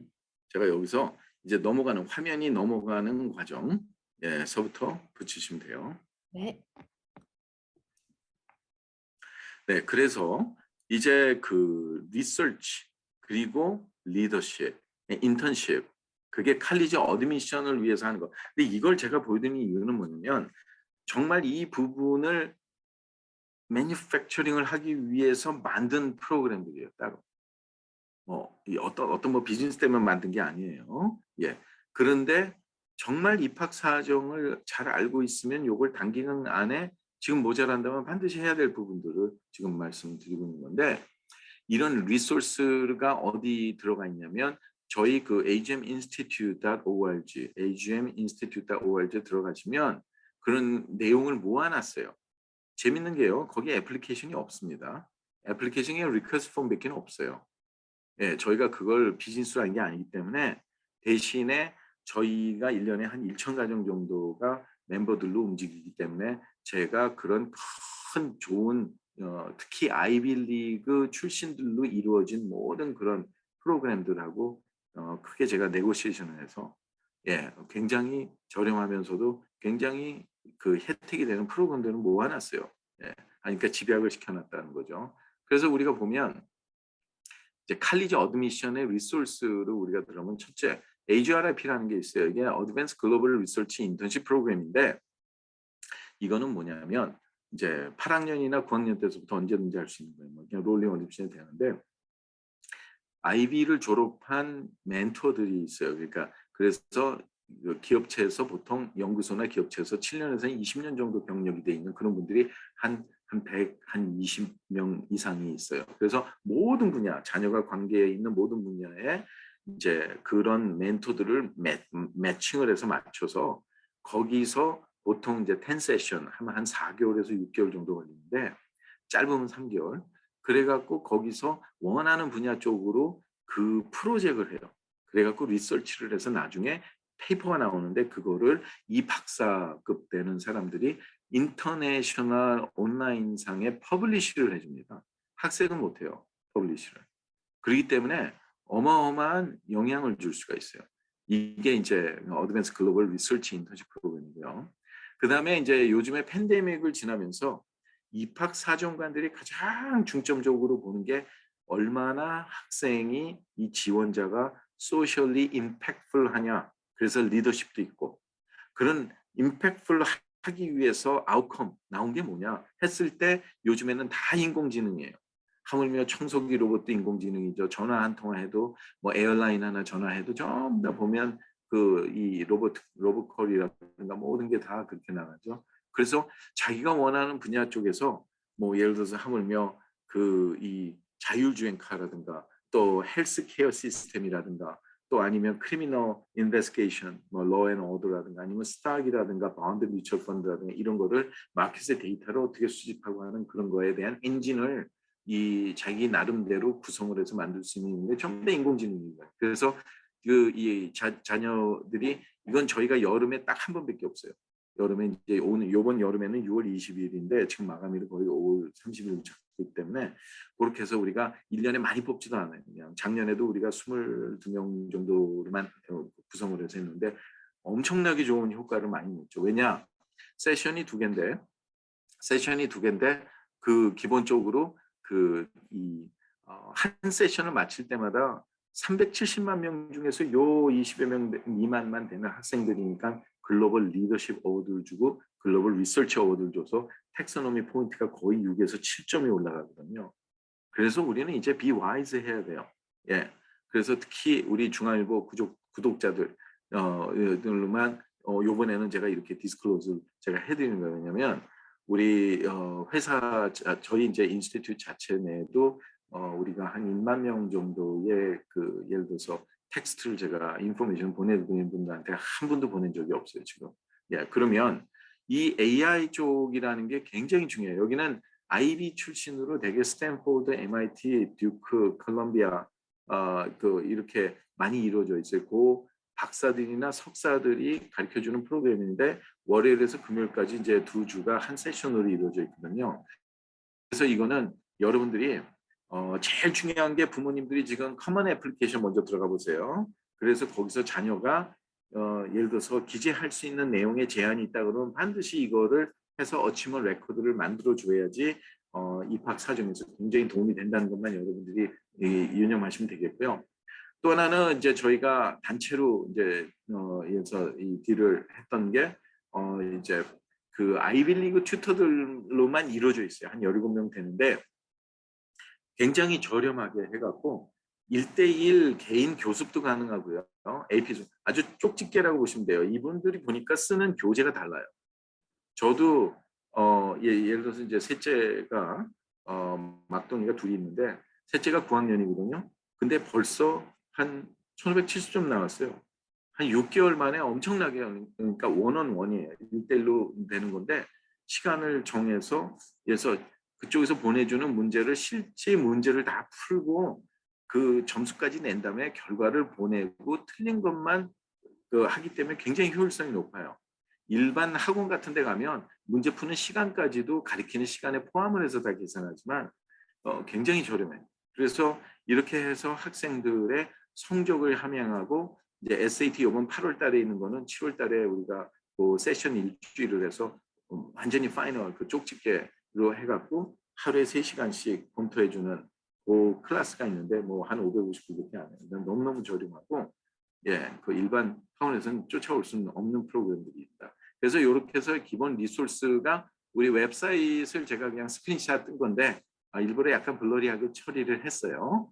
예, 여러분들한테 뭐 하기보다는 기본적으로 이 웹사이트 기억하시고 들어오셔서 여러분들이 보시면 굉장히 도움이 많이 되실 거라고 봅니다. 그렇다 그러면 이제 간단하게 좀 자세히 설명을 좀 드릴게요. ARIP AI1과 AI2가 있는데 AI1은 예를 들어서 6월 20일에서 7월 1일로 해서 이제 기본적으로는 그 랭귀지도 있어요. 뭐 파이썬, 애나콘다 그리고 뭐 GitHub 모드 쓰다 보면 엔진에 뭐 넘비 뭐 이런 것들이 있는데 그런 걸 알아야지 내 프로파일에 학교에 제출해준 프로파일에 그런 걸 기재를 할 수가 있는데 어마어마하게 그 뒷받침이 돼요. 그리고 나중에 앱스트랙도 학교에 올리게 돼 있어요. 이 보면 하버드 같은 데는요. 일반 애플리케이션 제출한 다음에 그 어드미션 쪽에 찾아보시면 요만하게 슬라이드 도어라는 게 있어요. 글로 들어가서 모든 어치먼을 다 올리고 여러 가지예요. 그래서 내가 다 올리면 딱 닫혀요. 그러니까 학교마다 찾아봤더니 다 있어요. 제가 링크를 해놓은 게 한 20몇 개를 정리를 했는데 제가 오늘 여기서는 그거를 그냥 이렇게 직접 보여드리긴 좀 그래요. 왜냐면 장사 목적으로 하시는 그런 분들이 그걸 보고서는 마치 엄청난 데이터를 찾은 것처럼 악용할까 봐 제가 퍼블릭 데이터로는 제가 쉐어는 안 합니다. 그래서 기본적으로 이 AI 이 프로그램에 들어가셔서 여러분들이 보시면 이게 실제 여기 인스트럭터들이거든요. 그래서 AI1인데 만약에 이 AI1은 일반 기본적인 이제 베이직의 랭귀지나 여러 가지를 많이 해주는 거고 AI2도 동일하게 같은 시간에 시작합니다. 근데 여기는 이제 AI2는 대부분이 다 스탠포드 출신들로 많이 이루어져 있어요. MIT 듀크하고요. 그래서 요거를 이제 2주 동안 한 다음에 자동으로 엠베서더 프로그램으로 돈을 안 내고 연결이 돼버려요. 예, 그 다음에는 이제 좀 딥다이브 뭐 이런 프로그램이 나가는데 이걸 통해서 굉장히 사회에 소셜리 임팩트풀하게 진행할 수 있다는 거죠. 그래갖고 기본적으로 여기 보면 이제 제리드 그린이라고 이 하버드 출신인데 여기 총 디렉터예요. 한번 보시죠. Hi there. It's so nice to meet you. My name is Jared Green. I graduated from Harvard in 2003. We at the ARIP AI program are very excited to work with you on socially impactful AI projects this summer. 네, 여기서 말하듯이 그 소셜리 임팩트풀한 게 굉장히 중요한 거예요. 그리고 이제 AGRIP 이거는 멘토인데 여러분들이 아시면 좋은 게 이 인턴십 리서치 인턴십 프로그램을 통해서 우리가 옛날에 말했던 그 리제너런이니까 인텔 있죠. 과학경 시대. 그거 나가는 단계가 있어요. 먼저 이렇게 해갖고 10week 그러니까 10 세션 이 보통 3개월에서 6개월 걸리는데 이거를 한 다음에 여기 나와 있는 이제 실러버스 이제 코스로 세션 1, 3 이렇게 제가 좀 스킵을 해서 보여드리는데 이걸 해서 리제너런 그 과거 인텔 거기에 입상하신 분들이 많아요. 학생들이. 이거 어마어마한 레코드거든요. 그리고 이거는 전 세계 데이터베이스 있는데 퍼블리시를 한 거기 때문에 이거 굉장히 입학사정에 그러니까 예를 들어서 큰 영향을 줍니다. 그리고 지금 유니버시티 캘리포니아 얼바인에서는 크레딧도 줘요. 그러니까 완전히 이거는 뭐 진짜 입증된 거예요. 예, 그래서 실질적으로 우리가 그 폴리전스랑 같이 얼라이언스를 했었지만 거기서 하는 거와 저희 거 좀 달라요. 저희가 커스터마이즈 시켜서 저희는 인턴십을 해서 크레딧 아웃까지 다 나가요. 예, 그게 좀 다른 겁니다. 예, 이렇게 실질적으로 이 프로젝트 example들을 여러분들한테 보신 거예요. 나중에 다시 뭐 보시게 되는 경우는 유튜브에서 스크린샷을 떠서 한번 읽어보시기 바랍니다. 그리고 이제 아이빌리그 튜터링 서비스가 있죠. 이거는 기본적으로 여기 있는 이렇게 인스트럭터들이 있어요. 예, 그래서 이 인스트럭터 여기 보면 수잔 같은 경우에는 우리가 하버드 유니버시티의 전 입학 사정관이에요. 그래서 기본적으로 하물며 어드미션 카운셀링까지도 우리가 가능한 이런 지금 여기는 이렇게 지금 다 20분 지금 17분위기가 있습니다. 네. 그래서 이제 이렇게 아마 뭐 광고도 좀 보셨을지 모르겠는데 만약 참조하실 수 있으면 참조하세요. 근데 이거 굉장히 도움이 됩니다. 그리고 원하시는 분들은 저희가 총 실질적인 그 강사진의 프로파일이나 양력 다 보내드릴 수가 있어요. 그래서 그러면 이제 마지막 부분에서 우리가 제일 중요하게 생각하는 거 어떻게 하면 재정 보조를 맥시마이즈 시킬 수 있을까? 그거는 아까 보여드렸던 다이어그램에서 이 가정 분담금을 어떻게 낮출 수 있을지에 따라서 달라요. 이 가정 분담금을 어떻게 낮출 수 있느냐 굉장히 중요한 거예요. 예, 그렇다 그러면 이게 바로 FAFSA 페이퍼 버전의 마지막에서 두 번째예요. 여기 보면 investment include 또 여기 좀 더 확대를 해볼까요? 예, 보면 investment include, also include 한 게 나왔죠. 여기 있는 자산들은 전부 다 계산하겠다는 거고 also include는 별도로 한 거는 그러니까 학자금 목적으로 부모님들이 저축한 플랜 그거를 먼저 써라 할 수는 없지만 그걸 쓰게 하기 위해서 거기에 들어가 있는 자산은 일반 자산보다는 한 500% 정도 가정 분담금을 올려줌으로써 재정보조 제도를 받지 못하게 합니다. 그리고 do not include 하는 부분에 있어서 연방법에는 내가 살고 있는 집의 홈의 에쿼리는 계산 안 하지만 자산으로 일반 대학들은 다 계산한다는 걸 아셔야 되고요. 그 외에도 여러 가지 많은 테크니컬리티가 있습니다. 뭐 401k니 뭐니 이런 거는 안에 밸런스는 계산 안 한다 그러지만 IRA니 브로커리지 안에 어카운트에 있는 IRA는 다 계산합니다. 어니티 안에 있는 건 계산 안 하고요. 그거는 굉장히 아마 듣기에는 무슨 말인지 모르실 거예요. 나중에 개인적으로 연락 주세요. 설명드릴 테니까. 그래서 라이센스가 반드시 필요한 겁니다. 예. 그래서 우리가 여기 보면 가정 분담금을 증가시키는 자산 중에서 우리가 칼리지 세이빙스 플랜 빨간 표시로 한 게 이렇게 다르게 계산이 된다는 것을 보여드리고 그 다음 이제 여기 보면 이렇게 제가 정리를 해봤어요. 우리가 한번 보죠. 자, 여기 이렇게 언택스트 인컴으로 하는 게 이런 플랜에다가 넣는 거. 근데 어떤 분이 그러죠. 라파엘에는 공제하는 게 아니에요. 그래서 안 보이잖아요. 천만의 말씀이요. 나중에 그 대학에서는 재정보조 데이터를 검증하기 위해서 IRS에다가 텍스 트랜스크립을 보내라 합니다. 거기 다 기재가 되기 때문에 그것서부터 참조를 한다는 거 사실 아시고 여기 말하는 뭐 브로커리지 IRA라든가 뭐 529 플랜 뭐 이런 것들 전부 다 계산이 된다는 거를 여러분들께 보여드린 거고요. 그렇다 그러면 이게 바로 이제 예를 들어서 조지타운 유니버시티에 이제 before after가 있죠. 여기서는 원래 이제 그 주머니 돈이 23,000달러가 나가야 되는 건데 나중에 이제 한번 잘 보시기 바랍니다. 여기서 우리가 재배치, 자산의 재배치 뭐 여러 가지를 다 플래닝을 함으로써 주머니 돈이 8,000불밖에 나가지 않게 하게 된 거예요. 그래서 이 가정은 사전 플래닝을 통해서 27,450불을 예를 들어서 절약을 할 수가 있게 됐어요. 가정 분담금이 15,000불을 떨어뜨리고 그래서 무상보조는 12,450불을 더 받게 한 거죠. 실제 케이스를 말씀드린 겁니다. 그래서 이제 결론적으로 얘기하면 여러분들이 하셔야 될 거. 지금 요번에 12학년을 올라가신 분이 있다. 그러면 자녀가 있다. 그러면 학교마다 이렇게 작전지도 만들듯이 그 학교에 설치를 하십시오. 그래서 6년 안에 졸업할 확률이 몇 %가 되고 총 비용은 얼마인데 우리가 가정 분담금. 근데 이 가정 분담금 계산하는 거는 연방 사이트에 들어가서도 계산하실 수 있고 칼리지 보드에 들어가도 할 수 있을 수가 있는데 대부분 그렇게 다 서로 좀 편차가 나요. 그리고 또 하나는 학교에서 보여주는 넷 프라이스 캘큘레이터는요. 일반 CSU 정도나 이런 주정부의 재정보조만 갖고 연방정부 주정부만 갖고 하는 데는 비슷하긴 맞지만 사립대학인 경우에는 그랜트가 많은 데는 대부분이 다 틀립니다. 왜냐하면 가정분담금을 높게 계산함으로써 많은 학생들이 지원을 안 하게 되면 학교 손해니까 그런 거는 계산을 안 했다. 아니면 나중에 검증하는 과정에서 바뀔 수 있다는 식으로 디스클레이머를 달아놨어요. 이렇게 작전 지도를 여러분들이 만들어서 하셔야 돼요. 도움이 필요하시면 연락을 주시면 도움을 드리도록 하겠습니다. 이게 바로 넷 프라이스 캘큘레이터예요. 여기에 보면 많은 학교들이 이런 중요한 EFC 인크리징 팩터를 정확하게 계산하지 않습니다. 마케팅 퍼포스 때문에. 그래서 나중에 그 밑에 디스클레이머를 읽어보시면 나중에 바뀔 수 있다. 이런 식으로 나오게 되는 거죠. 그래서 반드시 디스클레이머를 읽어보시고 그리고 이제 최종적으로 우리가 어필을 해야 되는 경우들이 있죠.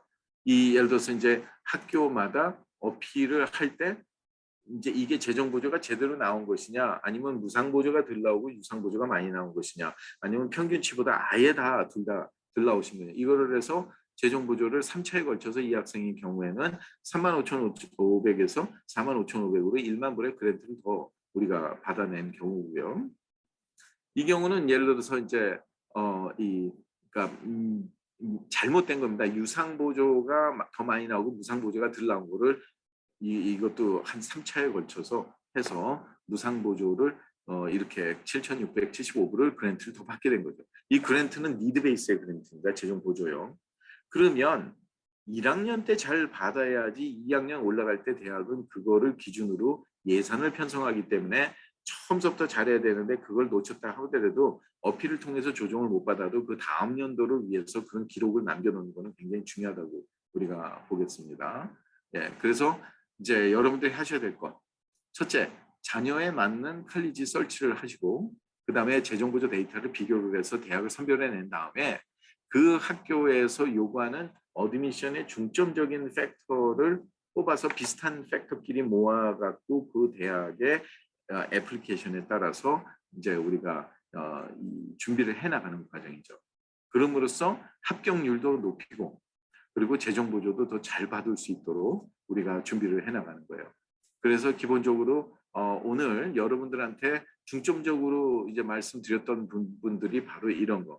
재정 보조 포뮬라 그리고 학교마다 디퍼런트 그리드가 있고 어드 에버리지를 정확하게 알아야 되고 플래닝은 우리가 재정 보조를 극대화하기 위해서 맥시멈을 시켜야 되고 그리고 우리가 이퀄 오퍼튜니티라고 그러지만 실질적으로는 날 있고 그거는 우리가 찾기에 따라 달린 겁니다. 그래서 반드시 어필이라는 부분을 소홀히 하지 마시기 바라고 이거는 간단하게 뭐 저라고 보시면 되고 여기에 여러분들이 이제 궁금한 사항들 예, 전부 다 이렇게 화면으로 잠깐 이렇게 보이니까 저희가 이 전화 라인이 동부서부터 서부까지 뭐 캘리포니아는 사무실 2군데가 있습니다. 뭐 부에나파게도 있고 LA도 있고 벌써 한 16년 됐습니다. 그러니까 예를 들어 714번호, 213번호도 있고 뭐 동부 시간으로는 조지아는 같으니까 뭐 571번을 쓰셔도 678번호 있고 전화번호만 11개지만 이 저희가 그냥 대표 전화를 이렇게 알려드렸습니다. 그리고 질문은 여러분들께서 잘 정리를 하셔서 이 contact@agminstitute.org에 들어가서 해주시면 되겠습니다. 네, 그래서 오늘 네. 너무 감사드립니다. 많은 정보를 공유해 주셨는데요. 네, 시청자분들은 질문 있으시면 말씀하신 듯이 다시 리플레이 하셔서 이메일 주소나 전화번호로 문의 주시면 될 것 같습니다. 네, 그리고 이번 여름에 이제 칼리지 페어 매년 제가 한 서너 군데서 제가 스피치를 합니다만 이번 여름에 오늘 제가 사실 넣을까 말까 했던 그런 슬라이드가 많이 있어요. 실제 액추어 어떻게 바뀌었는지. 근데 항상 좀 궁금해하죠. 예, 그러니까 제가 그거는 이 중앙일보 칼리지 페어에서 아주 특별하게 아주 익스클루시브리 제가 앞으로 제가 쉐어하는 그런 좋은 정보들이 더 있을 겁니다. 그러니까 그거 굉장히 크리티컬하게 중요해요. 왜냐하면 애플리케이션 바로 써야 되잖아요, 그죠? 예, 근데 오늘 이 내용이 사실은 굉장히 중요한 게 기본적인 고정관념 그리고 입학 사정을 바라보는 기준 그리고 어떻게 이 짧은 시간 동안에 우리 아이의 프로파일과 프로필이라고 하죠. 한국말은 프로필이랑 스펙을 보강을 할지 거기에 기본적인 시작점은 항상 애플리케이션이에요. 그래서 아까 제가 부모님들한테 보여드렸던 그 커먼 애플리케이션에 보면 그 프랙티스 사이트이 있습니다. 그래서 꼭 들어가 보셔서 오늘 우리 자녀의 스펙을 넣어보시고 뭐가 부족한지 그리고 뭘 어떻게 해야 되는지 만약 그래도 나는 감이 안 잡힌다. 이건 이렇게 짧은 시간에 뭘 이렇게 할 수 있겠느냐 라든가 여러 가지 하면 궁금하신 경우에 반드시 전화번호를 전화를 주시면 돼요. 제 개인 여기 올리진 않겠습니다만 그냥 개인 전화는 301-219-3719가 그러니까 텍스트를 주시면 제 개인 폰인데 301-219-3719 그렇게 해서 연락 주시면 제가 상담 중에는 제가 못 받죠. 비행기 안에 있거나 1년에 비행기만 한 130회 이상 탑니다만 예, 그러니까 네. 궁금하신 사항은 언제든지 문의해 주시면 제가 성실하게 답변해 드리겠습니다. 네, 너무 감사드리고 보시는 시청자 여러분들, 학생분들은 이제 좋은 여름 방학 되고 혹은 뭐 인턴십이나 말씀 주신 좋은 프로그램을 같이 참석해서 앞으로 컬리지 애플리케이션 넣는데 큰 도움 되었으면 좋겠습니다. 오늘 시간 너무 감사드리고요. 추가적인 질문 있으면은 역시 다시 연락 리차드 명 대표님께 연락드리면 될 것 같고 앞으로 이제 컬리지 페어도 하면은 지금 말씀 주신 특별한 정보도 같이 들을 수 있게 그때도 많은 참여 부탁드리겠습니다. 오늘 다시 한번 오늘 다시 한번 또 감사드리고요. 너무 좋은 정보, 새로운 정보, 업데이트된 거 다 너무 자세히 설명 주셔서 감사드립니다. 그럼 네, 좋은 주말 되십시오. 네, 좋은 주말 되시고요. 오늘 세미나는 여기서 마치도록 하겠습니다. 감사합니다. 감사합니다. 감사합니다.